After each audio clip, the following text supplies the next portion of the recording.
Before installation, be sure to store your putting green kit away from any water or moisture.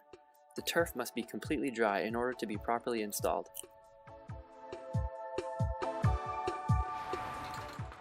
Once you've selected a location for your putting green to be installed, place the putting green shape as close to position as possible and roll it out.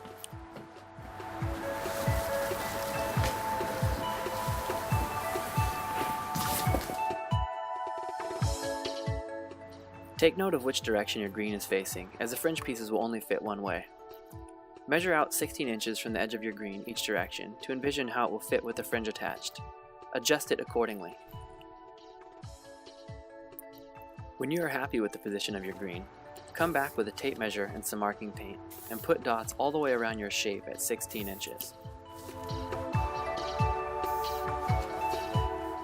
Once the entire perimeter is marked, simply go back and connect the dots.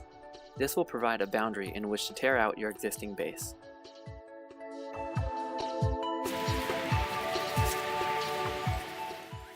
At this point, you no longer need your putting green shape. Roll it back up and put it back in a dry location.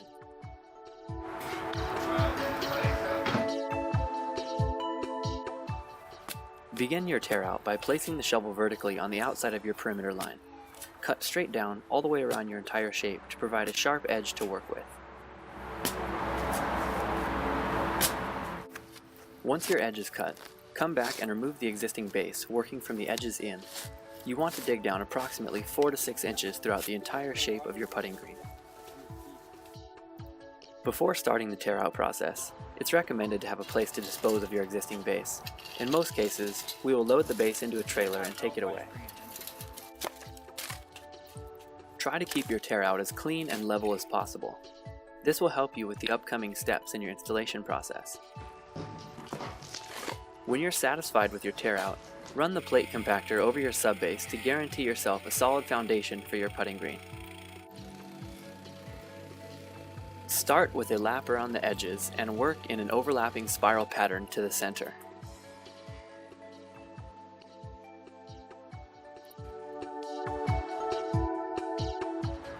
The first layer of gravel to be brought in is your drain layer. This is to be built up approximately 2 inches with 3/4 clear crush. You'll find that it's best to start placing the gravel at one end and working backwards, placing even piles all over your base. Raking the gravel out as you go will speed up the process and help give you a level base when you're finished.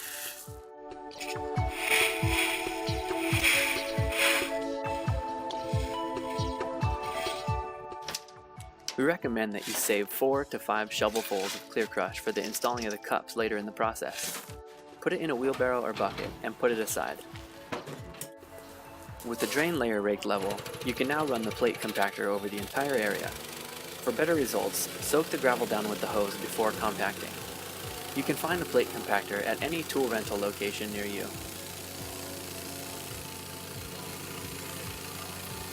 Like the previous step, start by compacting the edges and work in an overlapping spiral pattern from the outside towards the center.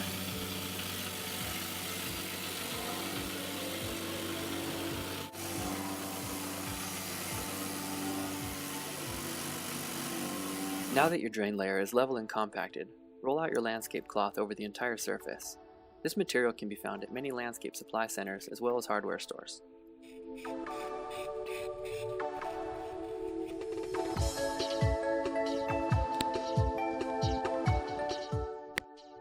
With a sharp blade in your X-Acto knife, cut the fabric so it lays just inside the edge of your shape. Make sure you cover the entire area. Utilize cutoffs for small voids to fill.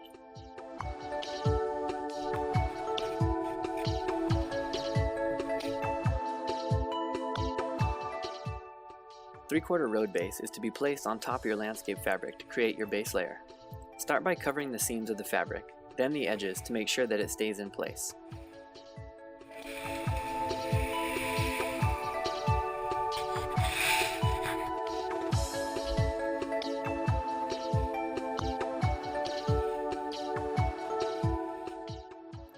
Once the seams are covered, begin bringing the gravel in, starting at one end and working backwards.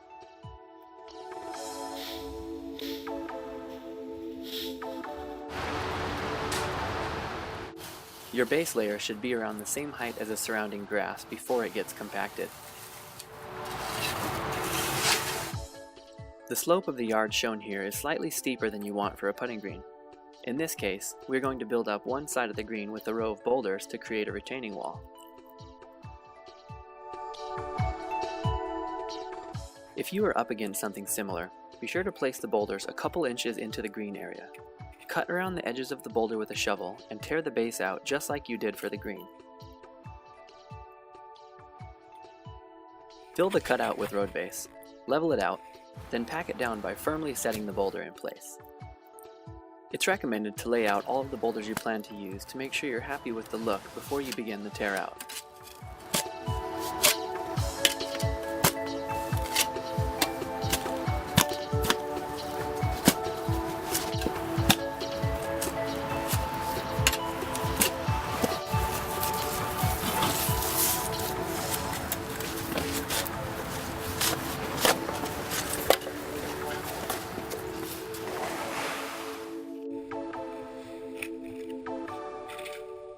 Once all the boulders are set, fill the shape up to the desired height and continue leveling out your base.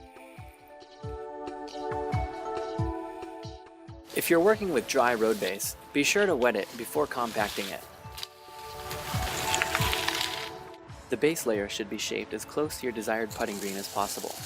The putting green does not drain, so make exits on the slopes so water does not pool up. When you are happy with the slopes of your putting green area, use the plate compactor and thoroughly compact the base layer. You can prevent the compactor from making hard lines around the curves by assisting the turns by holding the handle vertically and taking pressure off of the edges of the plate.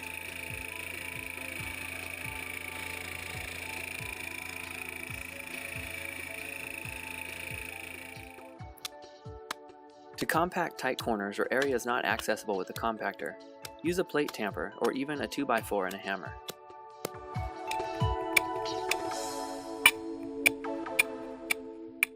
All fine-tuning of your slope should be done at this point. The final layer of your base is made up of crusher fines, or rock dust. It is to be approximately a quarter to half inch thick over your entire base. Don't place too much at once. You just want to cover the surface and fill any small voids in the road base.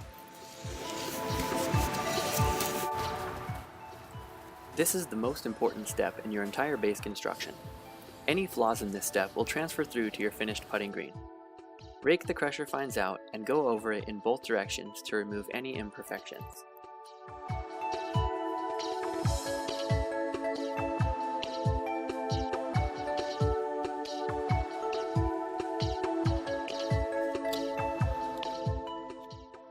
If you have access to a wide landscaper's rake, it will help you speed up this process. When you're happy with the surface, go over it again with your push broom to remove any small bumps or lines left from the rake. The smoother your base is, the smoother your putting green will be. Get down, envision your putts, and be sure you are happy with your base before moving on to the next step. It's recommended to leave a small amount of crusher fines for any necessary touch-ups, as well as installing your cups later.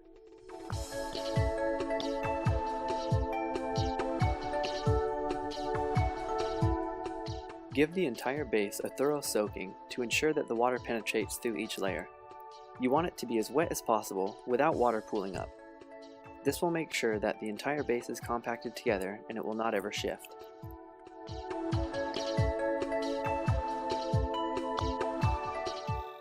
Give the base a final compacting and be sure to overlap all of your lines, as well as being cautious about the edges of the plate digging into your base.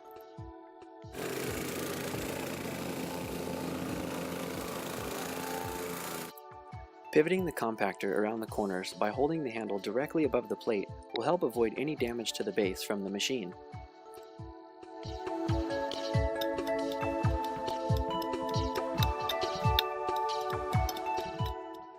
Use the hand tamper, or a 2x4 and a hammer, to compact any hard to get areas, as well as any lines left behind from the compactor.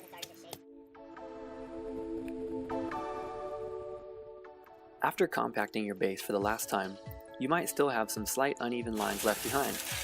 Use a lawn roller, also available from a tool rental location, and go both directions back and forth over the entire putting green surface.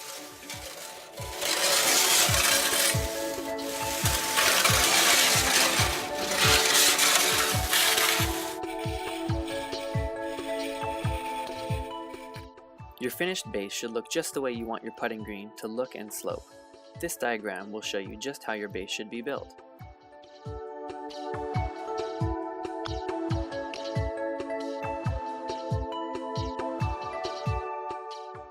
To position your putting green centered on your base, measure in 16 inches from the edge and put a few marks with the paint. Be sure to put the green back in the same direction as you had originally marked it. Roll out the green and be careful not to disrupt the base. You don't want any loose rocks under your putting green.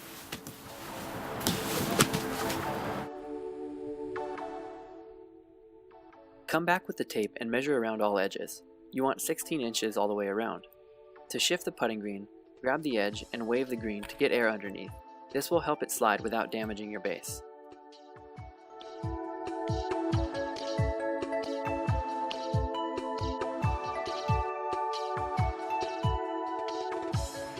Where you put the cups is all personal preference, but we recommend avoiding any straight line putts.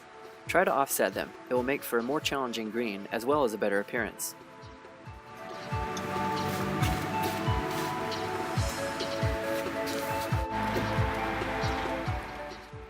Grab a golf ball and test the breaks and slopes of your putting green.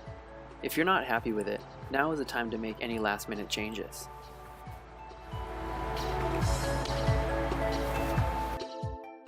Before digging out your cups, take a good look at this diagram to get a better idea of what the base should look like surrounding your cup.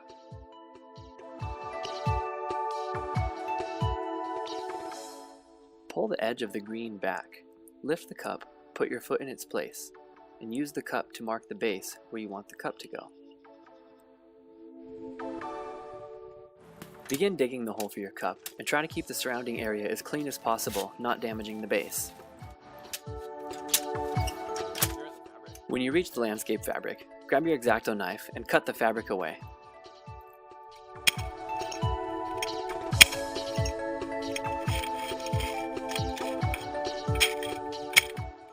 When finished digging, the hole for your cup should be about a foot deep. The 4 shovelfuls of clear crush that you saved earlier in the process is to be used in this step. Add a few inches to the hole, testing the cup height. It should be almost flush with the base. Using a 2x4 and a hammer, compact the clear crush down into the bottom of the hole. Cut a small piece of landscape fabric to go on top of the clear crush. Now you can add some road base.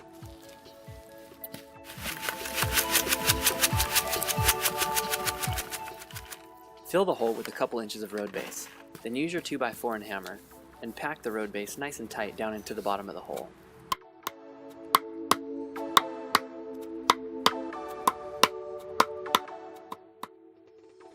Also use the 2x4 on top of the hole to pack down any loose edges.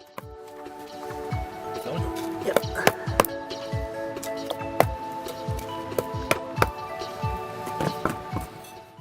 Place the cup centered into the hole and wiggle it around until it feels tight.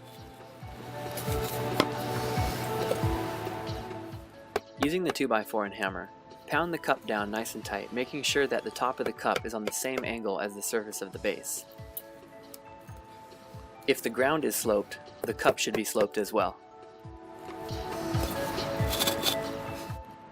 Set the 2x4 level on top of the cup and take a measurement on both sides.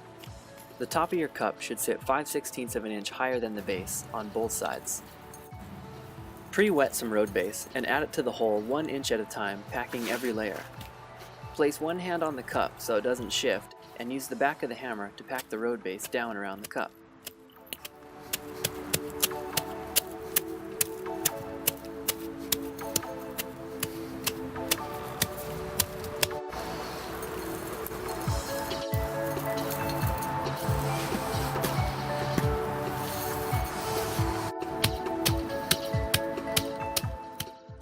Once the road base is just below the surface, use a 2x4 and a hammer to pack the base down around the cup.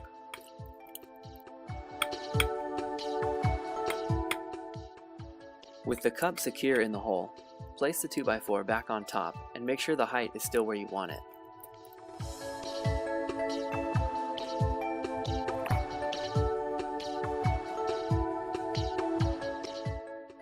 Fill the remaining space around the cup with crusher fines. You want your base to be perfectly level right up to the edge of the cup. Using the 2x4 and hammer, compact the top layer and blend it into the existing base. You should not be able to see any lines, concaves, or bumps.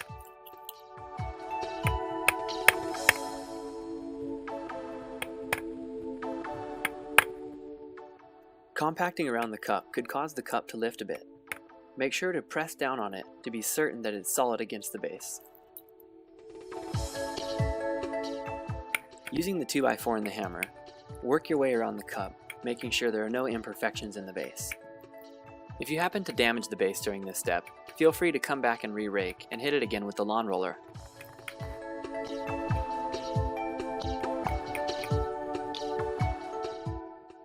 If you have a landscape rake, this tool can also be used for this step.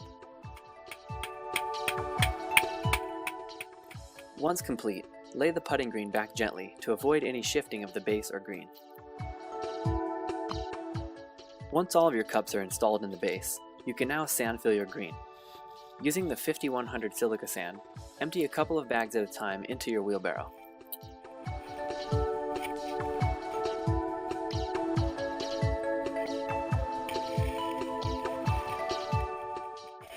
Leaf blow any debris off of your putting green before applying the sand. Also, remove any labels still left on the green. Using a flathead shovel, get a full scoop of sand and in a back-dragging motion, cover your putting green with an even layer of sand.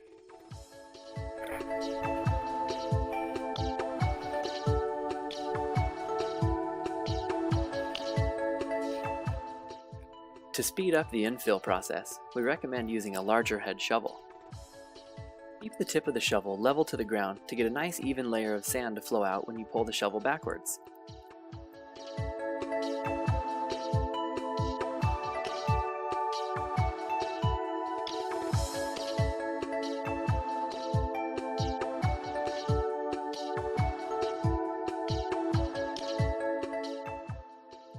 Once the sand is evenly placed on the putting green, use your push broom to spread it out nice and even, leveling out any piles and filling any missed spots.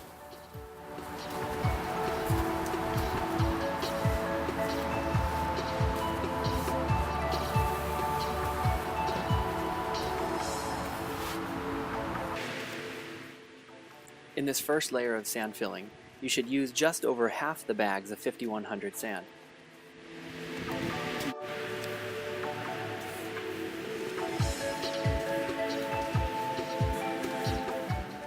You'll notice that the fibers of the putting green are directional. Make sure you know what direction they're going before you brush in the sand. Pushing with the green spreads the sand out, where pushing against the green allows the sand to drop in. Starting at one end, pulling with the grain and pushing against the grain, take short strokes with the push broom to allow the sand to drop into the putting green.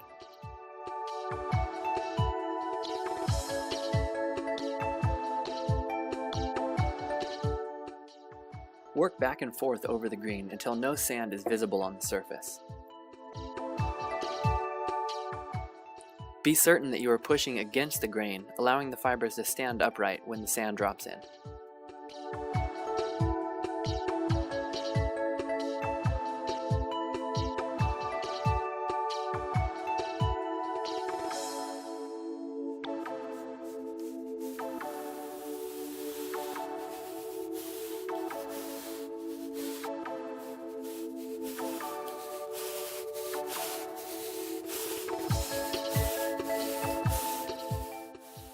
Once the first layer of sand is all brushed in, come back and use the rest of the 5100 just as you did the first time, only slightly thinner.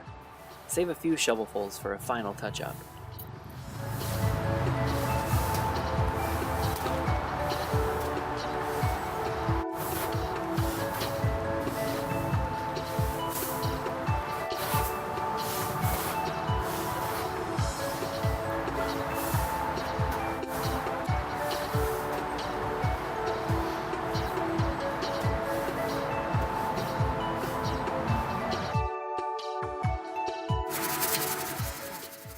Using your push broom, use the same back and forth motion and brush the top layer of sand in until it is no longer visible on the surface.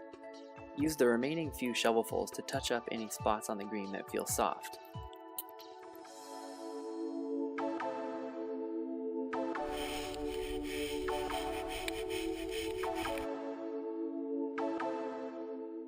Before laying the fringe pieces down, go around the putting green and wipe the sand away from the edges.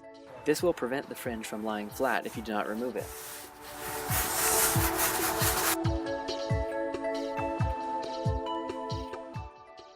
Starting at one end of the green, lay your fringe pieces out in order all the way around.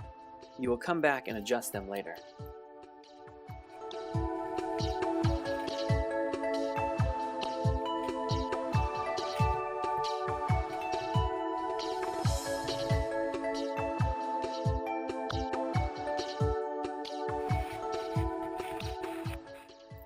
Once all of your pieces are down, line up one piece that has a curve in two different directions.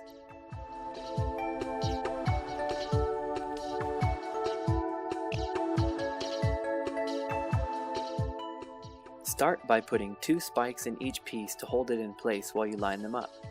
Spread the fibers apart and put the spikes straight into the backing of the turf.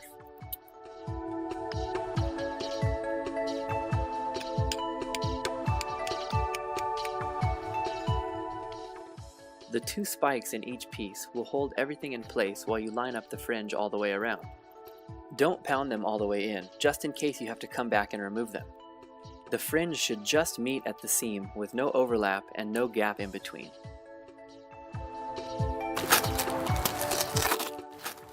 If you have to cut your fringe to go around any objects, start by folding the turf back and making relief cuts so you can better see your shape.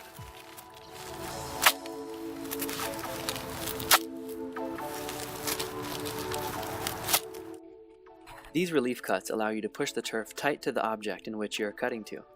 Work in small sections at a time, cutting the turf to sit tight up against the bordering object. Having a sharp blade in your knife will make the backing of the turf much easier to cut.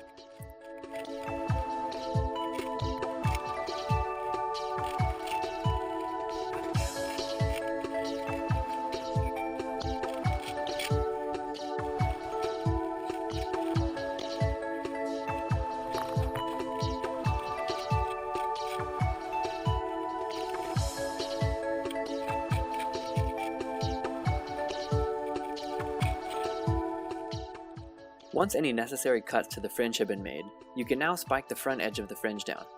Measuring is not required, but try to space the spikes approximately 3 inches apart all the way around your green. You want to push the fringe back and keep the spikes tight to the front edge closest to the green. Try not to trap any fibers down with the spikes.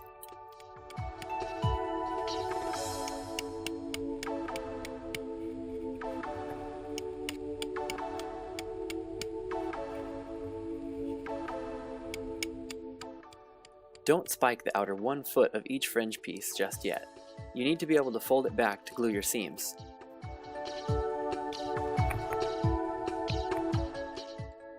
Once the front edge of each piece of fringe is spiked, you can now lay the seam tape. There is no top or bottom side to this, it will work either way.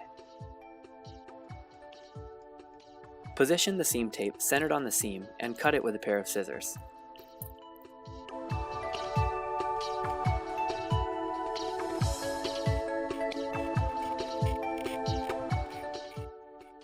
You want to cut the seam tape just over 16 inches so that one edge can lie underneath the putting green.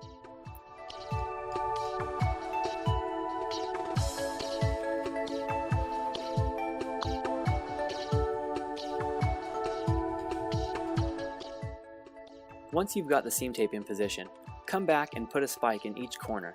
This will help it stay in place when you're spreading your glue.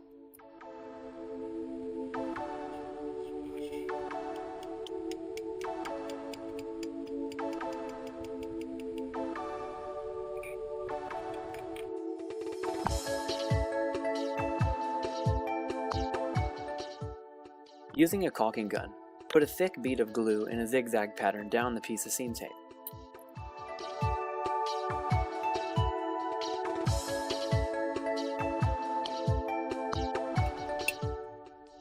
Using the included spreader, spread the glue out as evenly as possible. Avoid leaving big puddles of glue on the seam tape.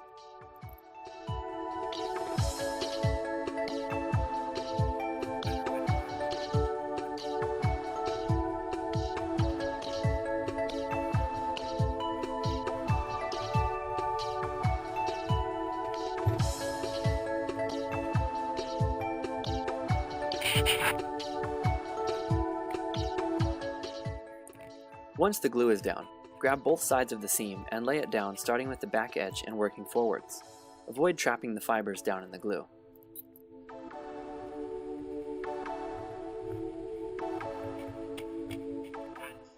With the turf laying flat, rub with firm pressure on both sides of the seam to allow the glue to adhere to the backing of the turf.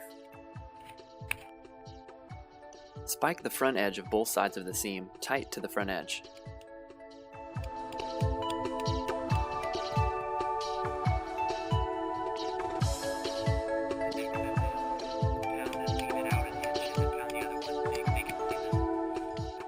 You want to spike the seam about every 2 inches on both sides, keeping just a small distance away from the center of the seam. Pound the spikes all the way in. This is just to give you a visual for your spacing. Make sure you don't pound hard enough to where you are denting the base below the turf. Continue spiking all the way up the seam, as well as the front edges on both sides of the seam that you left unspiked. Once all of the seams in your fringe have been glued and spiked, and your front edge is spiked all the way around, you can now spike the entire back edge of your fringe.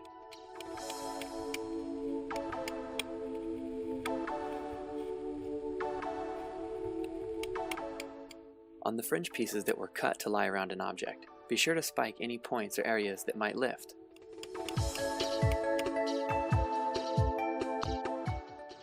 On the rest of the perimeter, putting a spike every 6 inches will be just fine. Remember not to pound hard enough to where you're denting the base beneath the turf.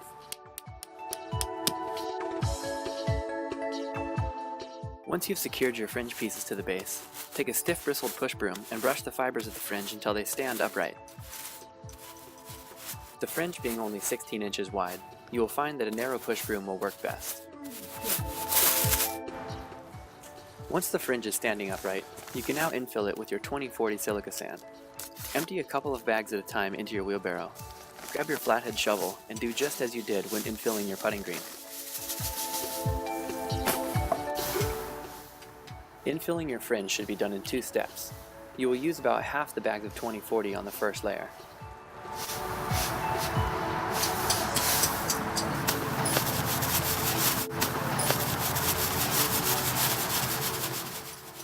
Once you have a consistent layer of sand covering your fringe, use your push broom and brush the sand into the fibers of the fringe until it disappears from the surface. Yeah.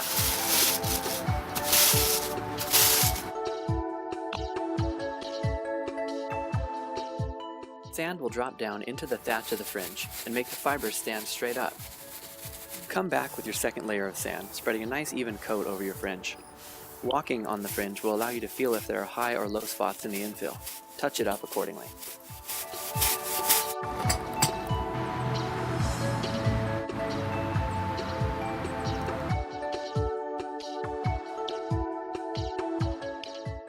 Now that all of your turf is sand filled, give it a leaf blowing to remove any debris before you cut your cups out. The location of your cup should be visible. Press down with your hand to find the center of the cup. With a sharp blade in your knife, stab into the center of the cup and cut a line from side to side. Cut a line going the other direction, creating an X pattern in the circle.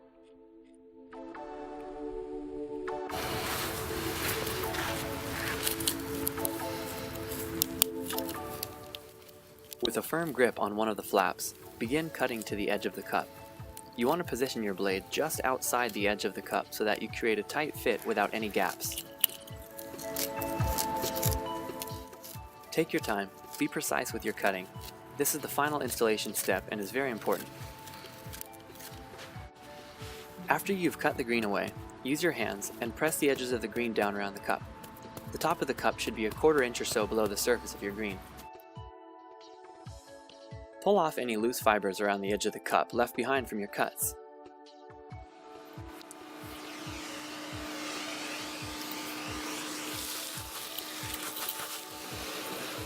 Use the shop vac to remove any remaining sand and gravel from your cup. Use the tip of your knife to loosen up any rocks that are wedged into the holes. Give your putting green one final leaf blowing to remove any debris left behind from cutting out your cups.